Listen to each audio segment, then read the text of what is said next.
ఇబ్రహీంపట్నం జిల్లా ఆచారం మండలం నందివనపర్తి గ్రామంలో భారత మాజీ ప్రధాని అటల్ బిహారీ వాజ్పేయి 101వ జయంతి వేడుకలు ఘనంగా నిర్వహించారు.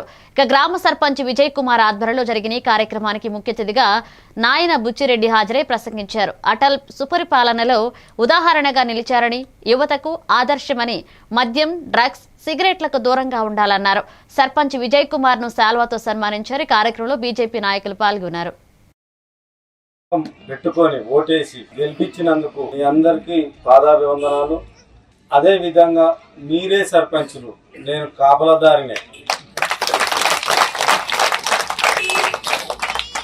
మీకోసం నిరంతరం పనిచేస్తానని చెప్పేసి పెద్దలు ఉన్నారు. పెద్దలు అనేక విధాలుగా వెంబడుంటా అన్నారు. ఒక మనిషి దేశం కోసం పనిచేయాలంటే అసలు మొదట్లో నిర్ణయం చేసుకోవాలి, త్యాగం. దానికోసం తపస్సు చేయాలి. అవసరం ఉంటే ప్రాణాన్ని కూడా భారతదేశం కోసం, ఈ ధర్మం కోసం త్యాగం చేసి బలిదానం కావడానికి కూడా సిద్ధం ఉండాలి. అలాంటి వ్యక్తులే నాయకులు కావాలని. అట్లే ఆయన ఇంకో మాట కూడా అన్నాడు, యూత్ ఎలా ఉండాలి, ఏ విధంగా ఉండాలని చెప్పినప్పుడు ఆయన ఒక మాట అన్నాడు, సంరచన, సంయోజన, సంఘర్షణ.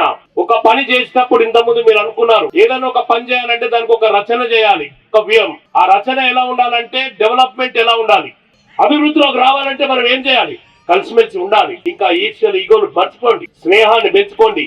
ప్రేమ అనే 2 అక్షరాలకు ఎంత పవర్ ఉందో తెలుసా? ఒక ప్రేమ మీద 200 సినిమాలు వచ్చాయి. ఒక ప్రేమ అనే 2 అక్షరాలకు ఎన్నో రకాల సినిమాలు తీశారు. మొదటి సలహాదారులు పార్టీ నాయకులు రమేష్ గౌడ్ గారు,